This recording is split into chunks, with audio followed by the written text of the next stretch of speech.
जय भीम साथियों। हिमाचल प्रदेश की राजधानी शिमला के गांव फतेहगढ़ में एक दलित समाज के व्यक्ति जो कि कोली समाज से आता है, वहाँ जंगल में लकड़ी लेने गया था तो कुछ दबंग टाइप के आदमियों ने जंगल में लकड़ी लेने से मना किया और दबंग स्टाइल में उसके पैर हाथ बांधकर उसकी मारपीट की व उसके मुंह में पेशाब तक कर दिया। पर अभी तक पीड़ित परिवार की रिपोर्ट दर्ज होने के बाद भी आरोपियों की गिरफ्तारी नहीं हुई है। ये हिमाचल प्रदेश की सरकार क्या कर रही है, इसमें भीम आर्मी ने लिया एक्शन। आपने ये वीडियो देख लिया होगा किस तरह भाई अपने बेड पे पड़ा हुआ है। इसमें भीम आर्मी के रवि कुमार जो कि अपने पीछे नाम के पीछे दलित लगाते हैं, वो प्रदेश अध्यक्ष है भीम आर्मी के हिमाचल प्रदेश के। उन्होंने जाकर पीड़ित परिवार का मुकदमा दर्ज कराया और आरोपियों को तुरंत गिरफ्तारी करने की मांग को लेकर जिला कलेक्ट्रेट पहुंचे और देखें किस तरह दलित समाज के ऊपर अन्याय अत्याचार हो रहा है। देखे पेशाब किया गया। आज भारत देश में लोकसभा चुनाव चल रहा है, इस वक्त भी लोग दलित समाज के ऊपर अन्याय अत्याचार कर रहे हैं। दलित समाज कब इन अन्याय अत्याचार से छुटकारा मिलेगा भारत देश के दलित समाज के लोगों को? और कोली समाज इस मामले को लेकर कुछ भी नहीं कर रही है, क्योंकि ये कोली सिर्फ बीजेपी को वोट देते हैं। अरे मेरे भाइयों, जागो और भीम आर्मी में ताकत बनाओ। भीम आर्मी के भाई चंद्रशेखर आजाद को मजबूत करें। देखें विनय रतन भाई का ट्वीट किस तरह आया है और प्रशासन से मांग। भीम आर्मी के प्रदेश अध्यक्ष जिला कलेक्टर पर पहुंचकर मीडिया के सामने क्या बोले रवि कुमार की मुख्य वजह जो कल ढली थाना के अंतर्गत मामला आया है, संजय जी के साथ मारपीट हुई है और उनके दोनों हाथ दोनों टांगे एक टांग तोड़ दी गई। और इसमें ये लोग यहीं नहीं रुके, मानवता की सारी हदें पार करते हुए, शर्मसार करते हुए इन्होंने जो है उनके जो है ऊपर जो है पेशाब कर दिया। और इतनी घिनौनी सोच और इतनी घटिया हरकत। ये परिवार बहुत गरीब परिवार है और बच्चे छोटे छोटे हैं, परिवार में कोई साधन नहीं है और सबसे बड़ी बात कि कोई नौकरी पेशे वाला भी नहीं है। अब जिस व्यक्ति के दोनों हाथ तोड़ दिए, पैर तोड़ दिए, अब ये परिवार बुरी तरह से जो है आहत है। और एसपी साहब से आज हम मिलने आए थे कि इस मामले में आपने अभी तक की क्या कार्रवाई की। तो एसपी साहब से जो हमारी अभी एसपी साहब तो अभी ऑफिस में नहीं है, उन्होंने ये बोला कि मैं अभी इलेक्शन ड्यूटी पे हूँ। और उसके बाद उन्होंने ये बताया कि इस मामले में जो है हमने एट्रोसिटी एक्ट की धारा को जोड़ दिया है, क्योंकि अभी जो पीछे इन्होंने जो कार्रवाई की थी उसमें एट्रोसिटी एक्ट की धारा को नहीं जोड़ा गया था। कल मैं इसी परिवार से जो है, इन परिवार वालों ने जो है मुझे बताया और बड़ी दुखद घटना थी ये।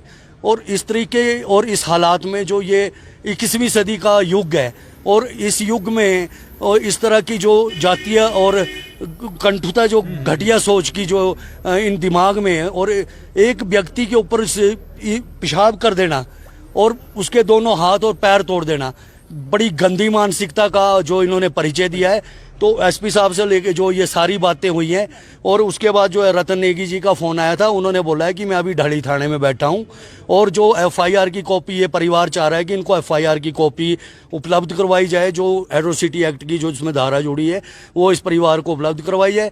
और हम इस मामले में बिल्कुल भी किसी भी सूरत में जो है कतई नहीं बख्शेंगे, क्योंकि ये बहुत ही घिनौना और बहुत ही जघन्य अपराध है। ऐसे मामलों में किसी भी हालत में कोई भी किसी तरह का, मैं हिमाचल प्रदेश सरकार से भी एक और मांग करना चाहता हूं कि ये परिवार गरीब परिवार है और इस परिवार में कोई कमाने वाला नहीं है। इस परिवार के बच्चे छोटे छोटे हैं। अगर वो परिवार का व्यक्ति इस वक्त तो हॉस्पिटल में, जो कमाने वाला व्यक्ति था वो हॉस्पिटल में पड़ा हुआ है, ये बहन जी गृहिणी है, अब इसका इनके परिवार का, इनके बच्चों का कौन पालन पोषण करेगा?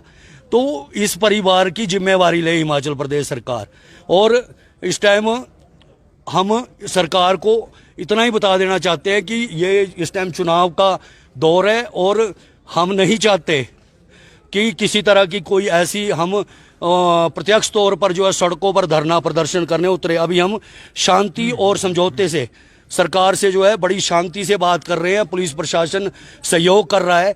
अगर इस मामले में इस परिवार को फौरी जो राहत है, राहत राशि, मतलब ये नहीं कि भी आप 25,000, 30,000 या 50,000 रुपये से मर जाए।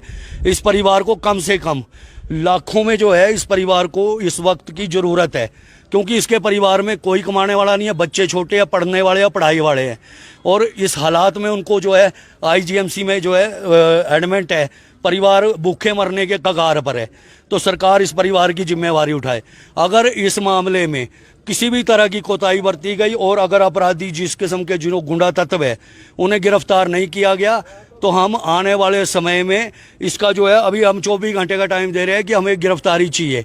अगर गिरफ्तारी नहीं होती तो हम पूरे प्रदेश के जो अनुसूचित जाति समाज जो वर्ग है हमारा और जो संगठन है, अभी सभी से हमारी वार्ता होगी, फिर हम सड़कों में उतरेंगे और इसके लिए खुद अपने आप जो है सुक्खू सरकार, प्रदेश सरकार जिम्मेवार होगी। जी जी हाँ, इनका भी आप हाँ, इनका क्या अपील करना चाहते हैं और क्या लगता है इससे पहले पुरानी रंजिश ऐसे कुछ हुआ? आरोप नहीं सर, ऐसा कुछ नहीं था।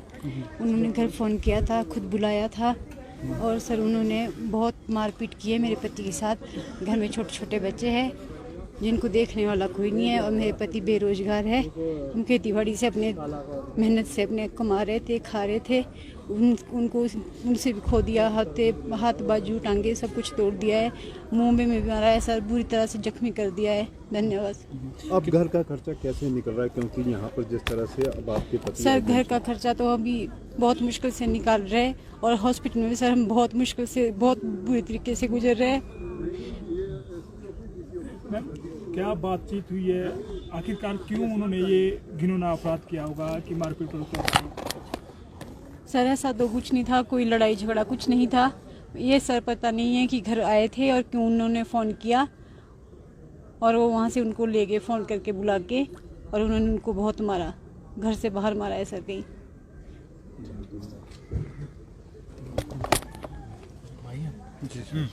अभी बोलो क्या चाहते हैं? हाँ जी सर, जो क्या चाहते हैं अभी और जिस तरह से ये हुआ है और कभी शर्मसार ये घटना है, क्या लगता सर जो ये बदतमीजी जो और ये जो मतलब समाज पे जो उंगली उठाई है सर, इसके लिए हम उनको नहीं बख्शेंगे सर।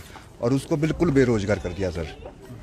अब उसके पास हम क्या करें सर, बताइए। प्रशासन भी कुछ नहीं कर रहा सर। अभी तक कितने दिनों से सर वो कहाँ है, कुछ पता नहीं है सर उनका। और गाँव के, और वो गाँव के है सर, वो कोई बाहर के नहीं है, कोई बाहर का होता सर। सभी गाँव के है सर। वो बुजुर्ग आदमी है सर, वो कुछ उसमें मेच्योर आदमी है और कुछ उसमें गवर्नमेंट जॉब भी करते हैं वो? ऐसा तो नहीं सर, कुछ सर ऐसा होता कोई गांव वाला है, गांव सारा कुछ कोई भी कहीं ऐसी कोई रंजिश नहीं है, कोई लड़ाई नहीं हुई है। उसको क्यों ले गए हैं और वो जो गुंडे हैं सर उनको नहीं बख्शेंगे ना सर, प्लीज। अभी घर पे भी नहीं हो जिन्होंने मार पिटाई की थी, वो घर पे कोई नहीं फरार? सर घर पे अंडरग्राउंड चल रहे हैं, कहाँ मिले नहीं, कहीं नहीं मिले सर। वो ढूंढ रहे हैं उनको, पुलिस पता नहीं कहाँ है सर। परिवार क्या अपील करना चाहते हैं सरकार से, प्रशासन से क्या अपील करना चाहते हैं? सर देखो, उनको कड़ी से कड़ी सजा मिले सर, सीधी सी बात हम तो ये बोलते हैं। और जो उसके साथ बदतमीजी हुई है, जो बदसलूक हुआ है परिवार के लिए सर, वो तो सरकार ही करेगी अब जो भी करेगी। धन्यवाद।